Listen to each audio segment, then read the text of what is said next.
What if Pokemon, but f you? This is Pokemon Renegade Platinum. This fan-made ROM hack is lovingly crafted to punch grandma in the face and spit in your coffee. Those random losers on the side of the road, now they're trained assassins. Because every single trainer in this game now shares the same AI as the Elite Four. Oh yeah, and remember the gym leaders? They're different now. Every single gym leader has been given a full team of 6 Pokemon, each one with custom competitive movesets, held items, high IVs, and frankly, bad attitudes. Pretty sure this one gave me the finger. But don't worry about them, worry about the Elite Four. Their teams are picked at random from the wheel of sleep paralysis demons, making specific strategies virtually impossible, all culminating with Cynthia, a champion arguably hard enough before she got the nuclear codes, now supercharged with the sweatiest try-hard strategies available to the internet, hell-bent on spitting in your coffee. Basically, it's a pretty hard game. So welcome everybody, I'm Hadesonholiday, and this is my Renegade Platinum Hardcore Nuzlocke. But what the crap is that, you might ask? Well, the rules are simple, sort of. If a Pokemon faints, that adorable little bastard is dead forever. The only new Pokemon we can catch are the first Pokemon we run into on each new route, any gift Pokemon we get, and static encounters. And the hardcore rule set means that all healing items are banned in battle, and no over-leveling. Also, I've got to play in set mode, meaning I won't have the opportunity to switch before my opponent brings in their next Pokemon. But the most important rule is to just have fun. That shouldn't be very hard. So if you're new to the channel, first of all, welcome. And if you're a fan of an old man cursing at a children's game, by golly, I think you might just enjoy it here. So let's see if we can take this channel to 10K, or dare I say it, maybe even 10,001. Also, make sure to check out my Twitch where I record everything you're about to see. Also, quick shout out to Drano for making this crazy game. And without further ado, let's get into it. We begin in a calm, sleepy town, like most horror stories. And I name my rival what he is. A mess. Seriously, get your shit together, Barry. We have a lot of double battles coming up. Now, Renegade Platinum makes a lot of changes that I'll get into as we go. We still don't have a dad, though, so that's the same. Anyway, our single mom that for some reason still looks kinda thick, immediately throws us some running shoes and a bike and kicks us out the door. This game rocks already, and we briefly stop by our rival's broken home. Oh, hi, Hades. My husband Palmer is home for once. Have you, for once? Oh, his dad's gone already. Miss, are you okay? Okay, I'll write for him. So anyway, Barry and I attempt to leap headfirst into monster-infested grass, which proves to Professor Rowan that we are in fact very responsible and deserving of our very own nightmare creatures. And so the difficult choice arrives. In this brutal Poochyena eat Poochyena timeline, which Pokemon will be the ultimate choice for survival? Obviously Turtwig, because he is the cutest. Go ahead, fight me in the comments. Magmar is a duck. The fuck's a yokai? And so we have our starter. His name is Glooby, and I'll be devastated if he dies, which he won't. Come on. Oh my god. Okay. All right. Woo! Now I'm going into this game completely blind, so if it seems like I'm headed towards my imminent demise, that's because it's probably true. So off we go for a quick fateful encounter at the nearby lake. The flowing time, the expanding space. I will make it all mine one day. Cyrus is my name. Remember it. My brother in Christ, who are you talking to? I'm sure he's not important. And with all that done, let's pick up the pace a little bit. Yeah, this song's still relevant. Now it's time to actually play the game. We snag our first encounters with Bill Nye the Pidgey, Gerardway the Starly, and we snag an Eevee from my mom. Gender is the best name for an Eevee, Cypher. You are correct. And from there we were cruising. I was able to take down Dawn even though she was a little over-leveled. She's got a Piplup who's level 9! Oh crap, for a moment there, I saw my life flash before my eyes and it was not very exciting. We hadn't done that much yet. But as I continued down the early routes, beating up kids for money, tragedy struck. Obviously, yes. Oh no!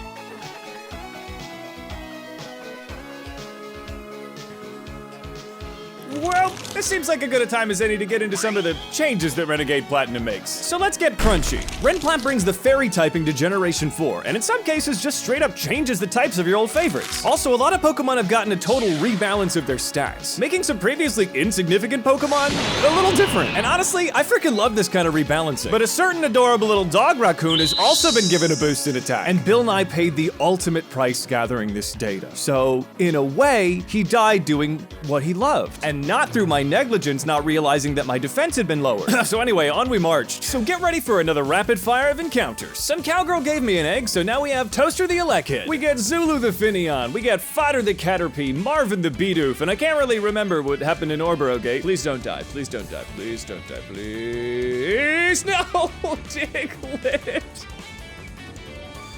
Probably nothing. Making our way into Orboro City, I snagged Trunks the Fanfi and Dubstep the Zubat. And in a wild turn of fate, this news team at the Pokemon Center just sort of gave me Gen 3 starters. So I guess we've got Zuko, Stringbean, and Chorizo. And if that wasn't enough, I find this guy named Steven Stone, never heard of him, but he gave me a Beldum. Look, I know this game's supposed to be brutally hard, but they are seriously loading me up with some heavy hitters. And so with a confident swing in my step, truly rocking an insane team for the early game, I step in to challenge our first gym leader, Rourke. And I'm ready to give this everything I've got. Oh my god. His Nosepass doesn't even have rock moves. His Geodude's got Fire Punch. You actually prepared for grass types? A critical Brick Break. He doesn't even have arms. Oh no. Oh my freaking god. Rourke absolutely destroyed me. Wouldn't that be funny if I just ended the video here? But no, when you get knocked down, you get back up. And with Toby at my side, we went through everything all over again, stronger than before. Up until we were viciously unalived by the next boss. Shit. But run 3's gonna be oh, okay. Well, that was short-lived. And as I proceeded to get my absolute shit fucked in the following runs, I realized that this was unlike any Pokemon game I have ever played. This was Pokemon Purgatory version. Cursed to relive the same horrific timeline over and over as the words echoed in my mind.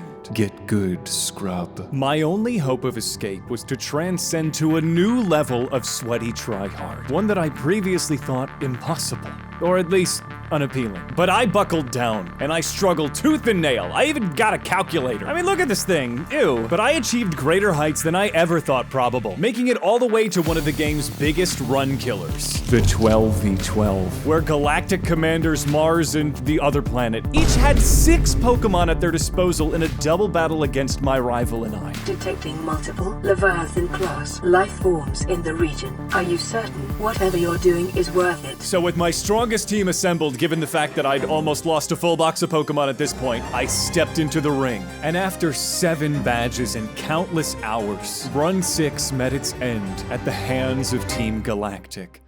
Shit.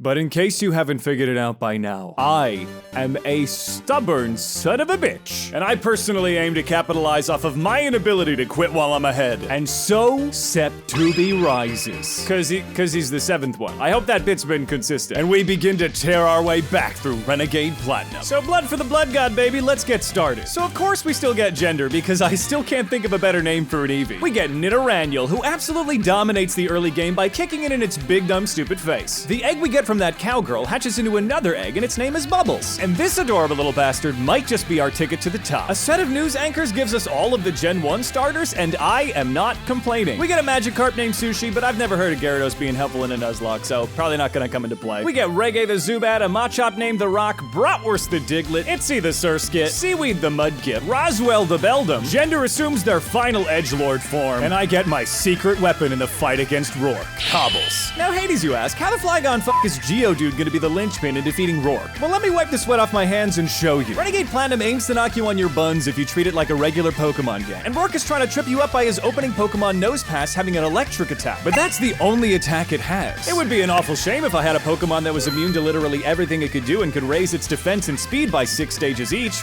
That'd suck. All I need to do is cry and pray that they don't get any crits. And so the Cobble Sweep does its work. And all it took was an in-depth understanding of every Pokemon he had in their moves so I could make a very specific counter strategy. Am I having fun yet? I feel like I'm having fun, but that might be Stockholm. Who cares? Let's ride it, baby. On the way to the next fight, Nidorannual evolves and we get all the Gen 2 starters. Snappy Chiquita and Tabasco. I also get the God's Luck twice in a row by getting a Cherubi in Florama Meadow. Not because Cherubi is good, sorry, but because some lady in town is willing to trade us none other than 17 Grammy Award-winning artist Sting. Your parents know him, all right? And just when I thought I was gonna have to put on the red light, we strike gold again.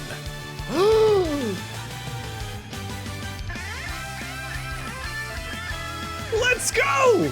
Oh my god, are you serious? It's Dagoach. Gaming. Gaming, baby, we're gaming. His name is Bollywood. You see, in Renegade Platinum, Snorlax gets access to Slack Off, meaning this giant damage sponge can reliably heal itself, which is invaluable in a game where death lurks around every corner. And somehow we got the 1 in 10 encounter on the round boy. So Septubi evolves, and with a team this stacked, we wipe the absolute floor with Sailor Mars. I'm coming for that grudge match, baby. I fish up a quick shelter and I name her Georgia O'Keeffe because I'm so funny. And then it's off to the old chateau in Eterna Woods where we get creeps and the static encounter for Rotom, who, pardon my French, is pretty frickin' good for this game, with an insanely versatile access to typings. We call him what my chat wouldn't stop saying. Gaming. I mean, who doesn't love just saying words? It's great. And with gaming until we finally hit Eterna City, meaning all I had to do was hunt down the gym leader in the frozen north and kindly ask her to do her job. Okay, great. Also, along the way in Mount Coronet, there's apparently a guaranteed Phoebus encounter if you just use an old rod. I have no idea how this works, but I don't need to know. I have a Phoebus. Fish and chips, you are my son forever. And with that, it's time to face our second gym leader. And by that, I mean completely invalidate her strategies with the power of Itzy. Apparently, the move Substitute completely scrambles the AI of poor little Bellassum, which is great because I want to win. So Itzy unloads a clip of bug beams into this team. Did I mention that Masquerain is based in this game? Itzy goes full Plague of Locusts on these crops. And Roswell comes in for the finishing blow against her Rose with weirdly big hips, officially winning us our second badge. But the real Dark Soul starts here as one of the hardest fights of the early game looms. Sailor Jupiter. A fight that ended run 2. So like any regular 12-year-old, I infiltrate a criminal organization hell-bent on revenge for a previous life and challenge Commander Jupiter. And so I open up with Sushi, because of course, because it's a Gyarados. Why would I not use Gyarados? Now Golbat goes for the confusion, but if there's one thing you gotta know about Sushi, it's that she loves eating bats. And once she's got the tummy rumbles, nothing can stop her. And that's when Jupiter sent out her blue spaghetti. And this Chef Boyardee nightmare knows Shockwave, which Sushi is deathly allergic to. So in comes Tabasco, who in this game gets the ability Adaptability, which means that every fire attack that this weasel has does double damage, meaning Tangela gets pan-seared to perfection. Next up comes her Sableye, and Gender wears it down expertly, meaning all that's left is her butt-faced skunk that's constantly threatening to urinate on us. Seriously, why did they give it that pose? And so it all rests on the non-existent shoulders of my boy Bratwurst. We switch in as it sets up, raising its crit ratio, but that's probably gonna be fine. So my little ground sausages go for a super effective dig attack, but Skuntank manages to survive and goes for the counterattack.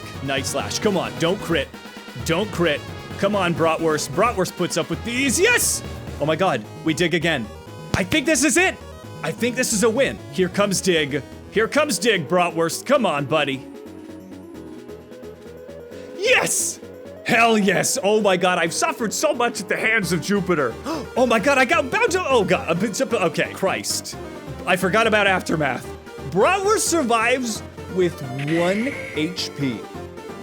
Bratwurst survives with 1 HP. I need 3 little crowns for each of his little heads. Holy crap. Jupiter ain't shit. You heard it here. She's very difficult. I hope I never have to fight her again. And so we carry on, absolutely deathless. Riding down the cycle road like a crazy person, because death lurks around every corner and pride is something I sacrificed long ago. I make my way into the cycling road for a stressful fight with Miro. Grass Knot's probably not gonna feel too amazing.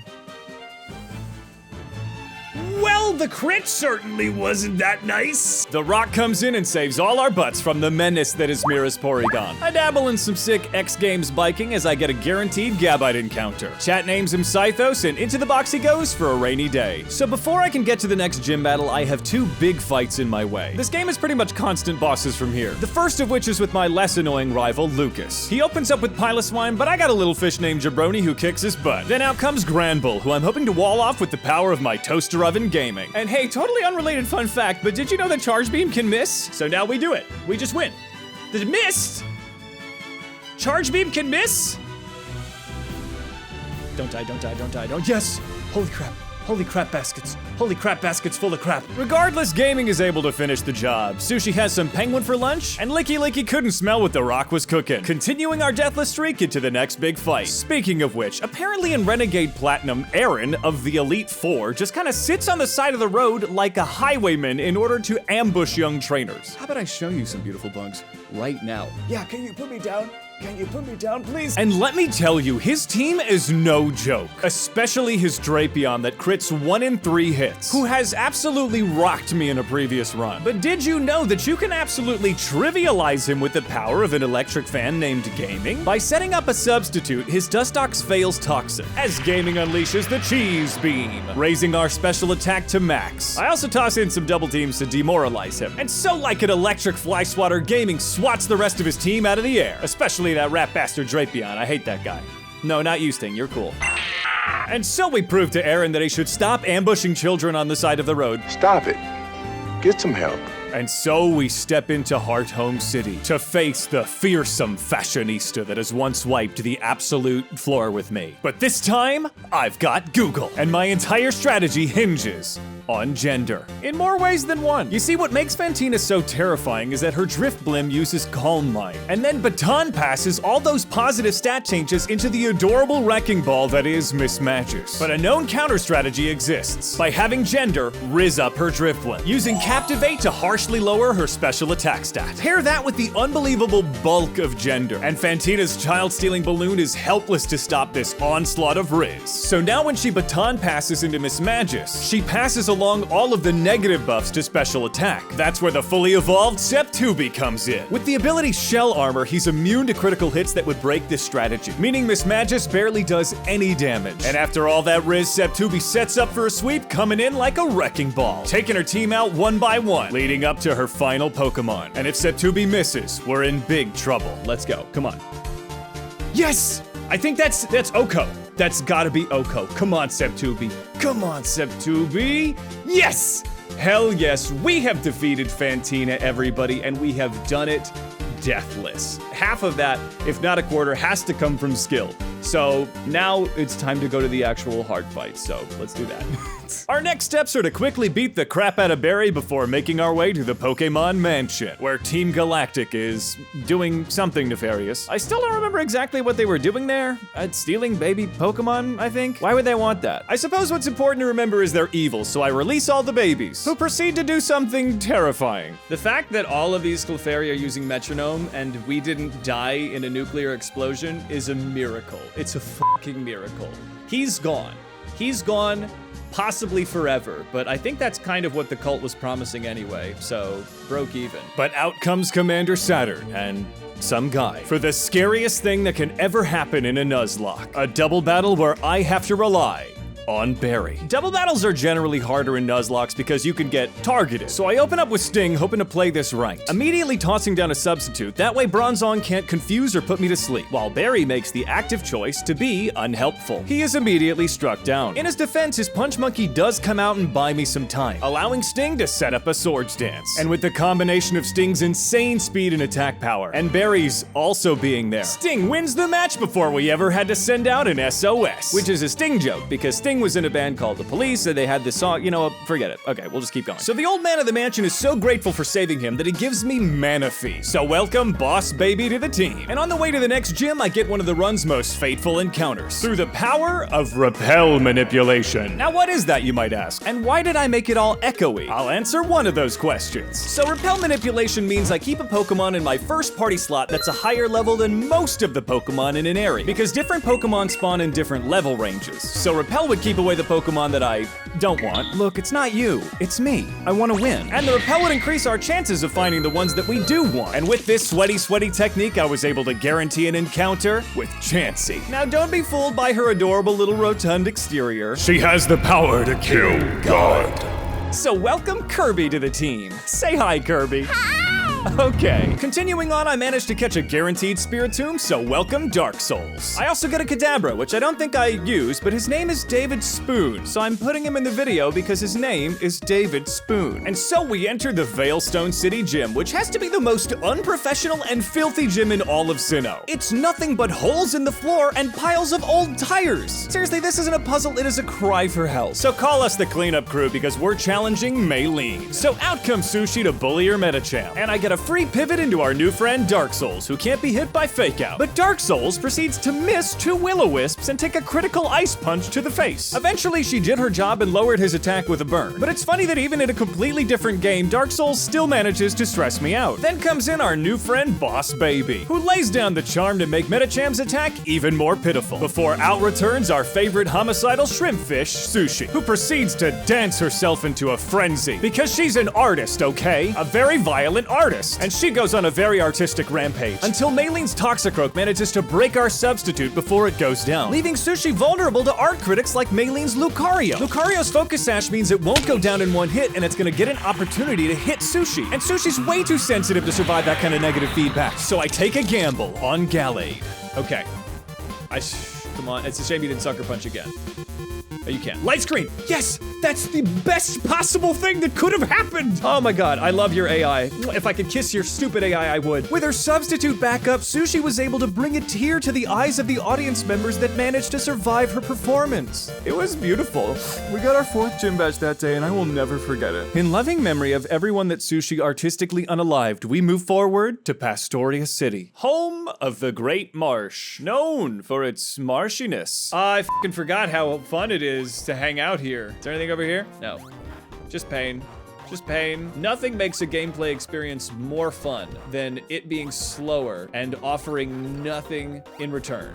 Everybody loves that. Please release me from this torment. Please, come on. Who greenlit this? I want to know. Look, what am I fucking playing, a Bennett Foddy game? Get me the fuck out of here. Come on. This is the worst. This is hell. And then I try to get out and I go back a step. I'm actually losing progress. Oh my god, kill me now. But despite my emotional woes, I get a clutch encounter with a Shroomish. And despite their weird, lumpy exterior, inside beats the heart of a truly game-breaking warrior. So welcome Beret to the team, just in time for Crasher Wake. But as I step towards the 5th gym, I am once again ambushed by Barry. And don't let his performance in double battles fool you. He is no joke at this point in the game. So making her battle debut is Georgia O'Keefe, who's able to absolutely tank a super effective close combat from his bird that can somehow punch. But before my brain spins into more theories on how that even works, Georgia O'Keefe takes him down in one fell swoop. But seriously, I need some theories in the comments. How does that bird punch? The people want to know, and I'm the people. So next up, out comes Barry's own Braylu. So in comes Roswell with a fresh new look. And if you're wondering where in God's creation I got a shiny, it's actually a channel point redeem I do on Twitch. It's pretty exclusive over there. I mean, if you wanted to follow,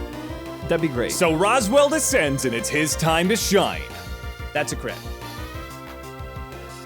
Fuck my life.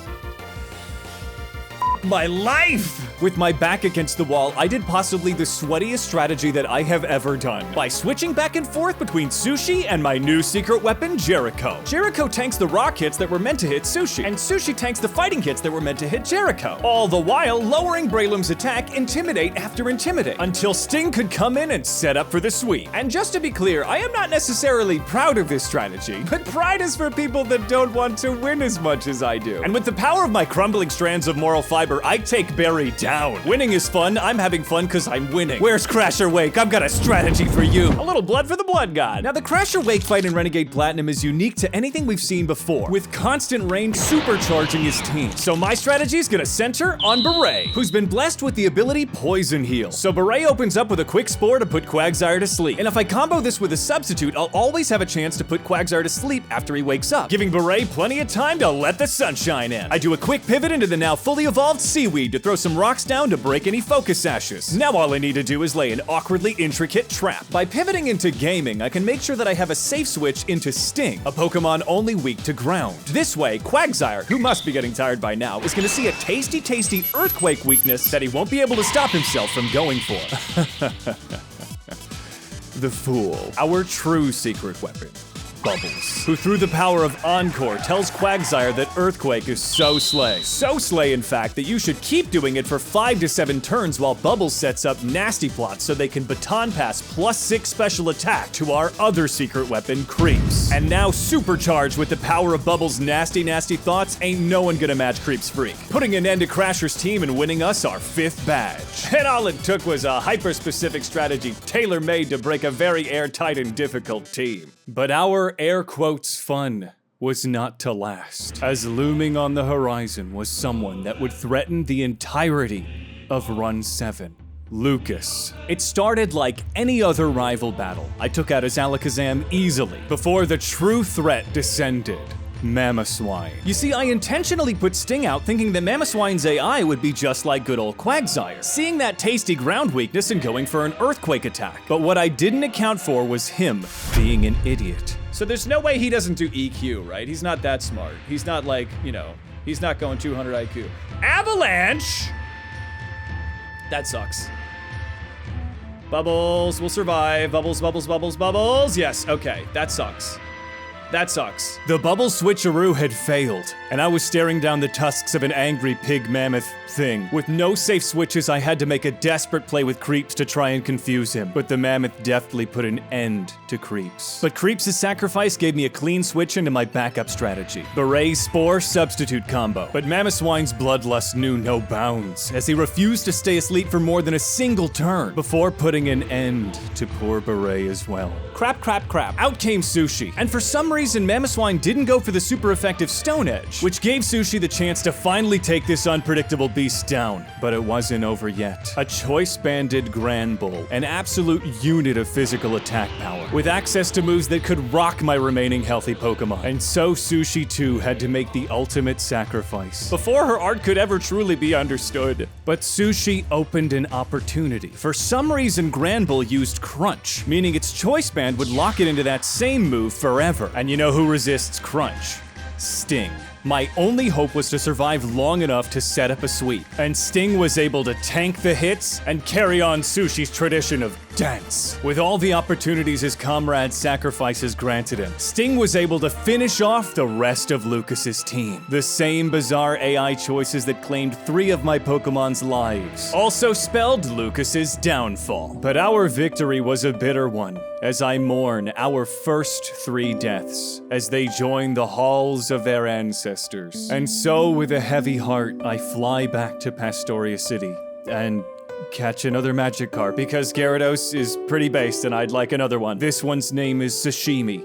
He's no artist. He's simply an accountant and a garden enthusiast, and he has a much better nature. And so also, with an equally heavy heart, I get pretty freaking lucky with another Shroomish encounter. This one's name is Shiitake, also has poison healed and a pretty great nature too. And even though I kinda broke even, it's still very sad. And from this point, it became very clear to me. One single mess up could spell doom for the run. And if I wanted to survive, I was gonna have to work harder, get gooder, and think of even crazier bullshit counter strategies, as the fights would only get harder from here on in. So let's start tearing our way through the constant boss battles of Renegade Platinum. I kick Cyrus's butt because he wants to destroy a cave painting for some reason, and I'll not have him disrespect archaeology. It belongs in a museum, god damn it. I also get a clutch encounter with Love Shack, and then I have to fight this super strong butler guy with an Entei so that he can give me tea, so I can bribe a guard with the tea to get into Canal City. Sure, that's fine. Barry, doing his best bridge troll impression, ambushes us for another fight. But I'm ready for Barry's bullshit, and the team boxes Barry black and blue. I take a boat to Iron Island to fight this guy Riley, who took out half my team last run when RNGesus truly betrayed me. And as long as we don't get the para, we'll be alright. Come on, come on. Sarah, we got this. Fuck. But not this time. With the perfect teamwork of Shiitake and Septubi, we easily take down his team of powerhouses. I'm gonna go beat up your dad now, cause he's our 6th gym leader, and ironically, a weak little baby. Seriously, you can completely destroy him with the combo of Bulk Up and Brick Break. Oh, it's so refreshing. How weak you are, I mean. Meanwhile, Team Galactic seems to be out here doing a terrorism, which I would describe as pretty freaking rude. Just look at all these sad little Magikarps. Seriously, this is a Sarah McLachlan commercial just waiting to happen. So I kicked the crap out of 2 of their commanders and donate all the money I punched out of them to the Save the Magikarps Foundation. Because for just pennies a day, you can help rehome these poor displaced dum-dum fish. Just look at their sad little eyes. Give today. So anyway, I go to the cold place where it sucks and it's cold and it sucks. Where Barry tells us we can't get up this hill to find the final commander until we get our 7th badge. He says he's got it taken care of, but I think we all know the truth. So we make our way into Snow Point City, but something weird is going on. So we have to make our way through everybody's favorite obstacle, ice puzzles. Cool. We snag a Steelix named Twofers along the way, and finally make our way to the basement. Oh, it's Regifucking Gigas. My god, I love your movies, sir. I will be there to assist In a moment. Just a moment. I'll come to assist you. I am the hero of this story.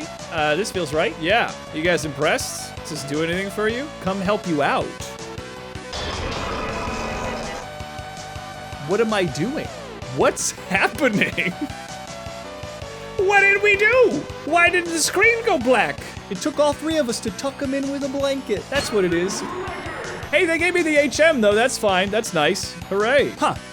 Well, anyway, I step into the icy ring for our 7th gym badge against Candace. And with Georgia O'Keefe setting up entry hazards and a little bit of weather readjustment from our big old turtle named Soup, I was able to pull off the old bubble switcheroo, defeating Candace flawlessly. So now our big boy twofers can finally bring us up that hill, where Barry has indeed screwed the pooch trying to stop Commander Jupiter. It's okay, Barry. I knew not to count on you. And so, like any regular 12-year-old, I take the matter of infiltrating and finally defeating a dangerous criminal cult into my own hands. While this secret agent guy just kind of watches me do it. So I make my way to the center of Galactic Headquarters, where Cyrus himself stands addressing his followers. He says this world is corrupt, beyond saving, and girls won't date him, so it must be made anew. And all of his followers are coming with and getting a free puppy. But in fact, no one's getting a puppy. He was lying. Not about the girls thing. That was true. And he wants to literally destroy the whole world. Jesus, pump the brakes, Cyrus. You're 27. I know you look older. And even though I absolutely crush him and his goon, Mr. Saturn, they manage to escape, meaning on the horizon lies the dreaded 12v12 that ended my previous run. But no matter how many times I've been knocked down, beaten up, and sent back to the beginning, my stubborn ass will always rise again, sweatier than before, and so I step to Spear Pillar once more. But this time, I brought Tabasco. And this weasel of war is wearing his special sunglasses, which in exchange for only being able to use one attack, raises his special attack to 150%, making Tabasco a spicy little wrecking ball. And like a gender reveal party, the flames cannot be stopped. One shot after one shot, while Barry actually manages to be helpful. I assume by accident. Sashimi comes in to finish the job alongside Barry's Punch Monkey. And just like that, one of this game's hardest fights has been won. One of them. Cyrus has been a busy boy. Using the power of mad science, he summons 2 primordial gods and proves that hell and the devil are real. And frankly, dope. So I must follow Cyrus into a world of unknown horrors and face both the gods of space and time in a double battle for the fate of the universe. But I'm not locked in here with them. They're locked in here with Kirby, who came to eat strawberry cakes and kill God. I buy some time baiting their attacks with twofers as Kirby goes for Toxic. Sashimi comes in to tank a couple more hits while Kirby sets up a light screen. Then I bring in our Jolly Bollywood boy as these 2 massive special walls proceeded to stall their insane offensive capabilities. All while Kirby proceeds to pick him up and slap him across the Netherverse until both Elder Gods have fallen to her adorable wrath. But this is Renegade Platinum, baby. I still gotta beat Cyrus's full team of 6. So in comes Twofers, who's easily able to set up some stealth rocks and take out Cyrus's Crobat. Out comes his Houndoom, but I've prepared for this, with a little primordial beast named Swoop. And this destructive dino proceeds to rampage 3 of his Pokemon. But then comes in his Gyarados. And expecting it to go for the super effective stab Aqua Tail, I pivot to Intimidate with Sashimi. But sadly, he takes a critical Stone Edge, and Sashimi goes down. What, did Lucas raise this Gyarados? But this gives Bollywood a clean switch in, and his Gyarados begins setting up for a sweep. But Bollywood is able to take the beast down, avenging Sashimi. Cyrus brings in his final Pokemon, but with Love Shack's help, I once and for all put an end to Cyrus's plan to unmake the entire universe.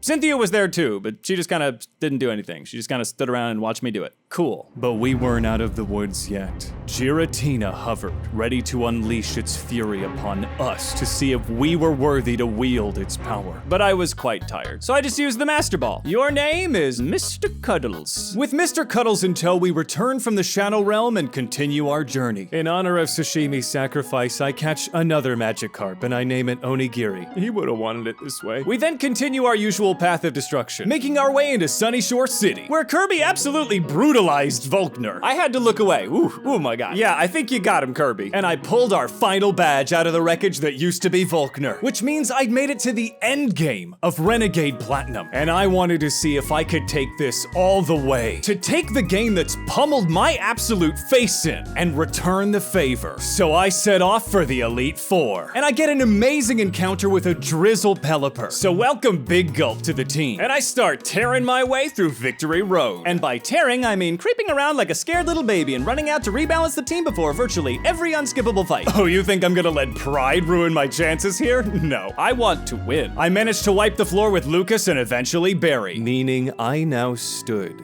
at the gates of the Elite Four. All the blood, sweat, and more sweat I'd put into this absolutely masochistic game had led me to this moment. For all the difficulties battles of the past have given us, this insane onslaught of Sinnoh's most dangerous tryhards was the ultimate test of whether I had truly gotten good. I hesitated at the gate. But we never say die here at Hadesonholiday, even if it happens a whole lot. And I was ready to give this everything I had. And so begins my final gauntlet in Renegade Platinum. And for our first match against Aaron, you know I brought Tabasco. And he's ready to make things unreasonably spicy. And not a single one of Aaron's bugs could withstand the Scoville as Tabasco gets a full sweep, winning our first Elite Four match flawlessly. Fuck yes. But would these next fights prove as easy? I hope not, because that'd be narratively unsatisfying. So we step into the ring with Bertha, and we luck out that she starts out with Hippowdon, because I brought Roswell to be the perfect earthquake bait for a bubble switcheroo. I crossed my fingers hoping she doesn't go for a Stone Edge, and she goes for the Stealth Rock. That'll still work. Hippowdon, I'm gonna need you to decorate this place with every rock you've got while Bubbles sets up a sweep. And Bubbles takes out 4 of Bertha's heaviest hitters. But in comes Camerupt, whose Focus Sash means that Bubbles can't one-shot her. And with moves like Explosion, or if it gets a critical with Overheat, that could spell the end of Bubbles. But with no safer option, I have to roll the dice. Let's go for the Moon Blast. Let's go.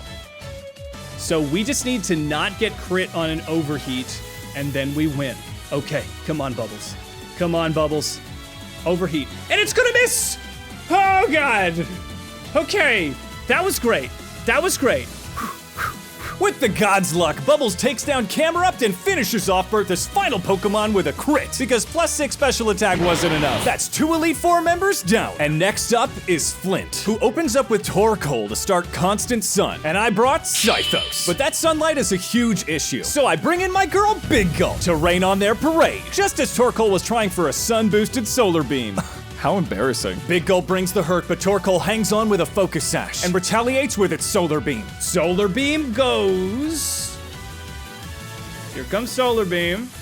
That was beautiful, Big Gulp. Big Gulp finishes the job, but out comes Arcanine, who's rocking Wild Charge, which just so happens to be the perfect opportunity to switch back into my boy Scythos, who unleashes a Choice Banded Earthquake, officially getting rid of his last physical attacker.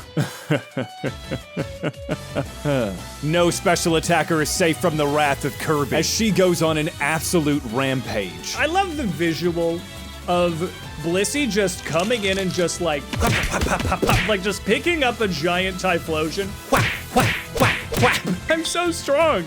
How is this working? It truly just brings a tear to my eye. And just like that, 3 Elite Four members are down. Burn right down to cinders. Yes, suck my dick. I'm out of here. But Lucian might not prove to be so easy. He leads with Hypno, so first of all, ew. And I obviously lead with Kirby, because she's a perfect little angel of death. And after a long war of attrition, Kirby takes Hypno down in her sleep. But then comes Gallade, and if there's one thing Kirby can't take, it's a punch. So I take a risky strategy and pivot into Bubbles, hoping for a fighting move. And while Gallade absolutely delivers and Bubbles gets the encore, even double resisted, this damage is not insignificant. And Gallade manages to get a crit before Bubbles can set up fully. We do take him down, but with his next Pokemon, Jinx, Bubbles doesn't have the attack power to take her down in one shot. So with my sweep countered, I switch back into Kirby, who takes Jinx to Death's Door. Anticipating a full restore, I go for another Toxic, but for some reason, Lucian switches out to Gardevoir, who takes the Toxic, but Synchronize also badly poisons Kirby. So I have to do a quick switch into Big Gulp, who tanks an Aura Sphere expertly, letting me bring Kirby back in, because her ability heals all status ailments when she switches out. She finishes the job, but next up is Lucian's Bronzong, and Thus begins a very awkward pivot game where I'm just trying to get him to use Earthquake, but he keeps using Hypnosis. So, f it, we ball. I just encore Hypnosis. And so a very eepy Big Gulp manages to get him down into the red, then goes to sleep again. So freaking eepy, bro. But Scythos comes in and finishes that bell. Next up is, oh yeah, you're still here. Kirby comes in to finish off Jinx, and then Lucian sends in his final Pokemon, Slowbro. And after an agonizingly long stall match, we managed to defeat the final member of the Elite Four, leaving only the champion left. So start the stressful music. No, the other one, because it's time to take on Cynthia. So Cynthia opens up with Clefable, and of course I open up with Kirby. And this Clefable is built for Reflect and Light Screen. And with each of these walls lasting 8 turns, the last thing I want to deal with is a Garchomp with defense boosts. But Kirby is nothing if not patient, so I stall her out. And Kirby manages to deliver just as the second wall goes out. But then she sends out her furry bait, who's normal fighting in this game. And I do not have a very good counter for this strangely curvy rabbit. So I send in Roswell, hoping to tank a hit enough to get a Zen headbutt in. But sadly, its thighs are way too thick, and a high jump kick hits Roswell well beneath half HP. And with no safe switch, Roswell has to make the ultimate sacrifice, perishing to the high kicks of Lopunny. Honestly, I don't know if he would have wanted it this way. But Scythos is able to come in clean, and with a choice band boosted Earthquake, he's able to get revenge on the furry. Cynthia brings in the perfect counter with her Miss Magus, a fairy ghost with Levitate. But Kirby smells the blood of a special attacker and leaps out to tank a critical Moonblast. Has Blissey always been this good? Why have I been sleeping on Blissey? Cynthia sends out her Garchomp, but I've been planning for this overpowered bastard. Because Bubbles is immune to Garchomp's 2 most powerful attacks, which gives me a free switch in. But Bubbles isn't fast enough for a regular switcheroo. I'm trying to bait a Stone Edge or a Swords Dance. And Cynthia fell into my sweaty trap, because I EV trained Scythos in speed and attack. Pair that with his Choice Band, and that's all he needs to take down Cynthia's Garchomp in one shot. I don't give a shit about your Yachi Berry. You want to fight a Garchomp? Bring a better Garchomp. With 2 Pokemon left, Cynthia sends in Melodic. Oh look, a special attacker. Kirby proceeds to suplex this sea serpent across the battlefield. She goes for a rest, but it's not enough as Kirby unleashes a barrage of full Nelson bombs, leaving only her last Pokemon. Oh look, a special attacker. All right, everybody. Kirby, you, me, everything we've been through, it's all come down to this. Roserade has no HP, and Seismic Toss will finish the job if Cynthia didn't use the full restore. And we're just gonna cut really quick to when it actually happens, that's right, Kirby goes for the Seismic Toss. And everybody, that is Renegade Platinum, our hardcore Nuzlocke. Oh my god, everybody, thank you so much for sticking with me through this insane adventure. When you get knocked down, you get sweatier, and you get try-hardier, and you do not say die unless you have better things to do. And I don't. So we have persevered, and it's thanks to all of y'all. Let me know in the comments what you'd like to see next. This has been an amazing adventure, and here's to many more. Thanks to my wonderful community for helping me to create this beautiful channel full of beloved, unhinged, weird shit, and it has been just a joy, so let's keep going. I will see all of you in the next adventure. Oh, my God.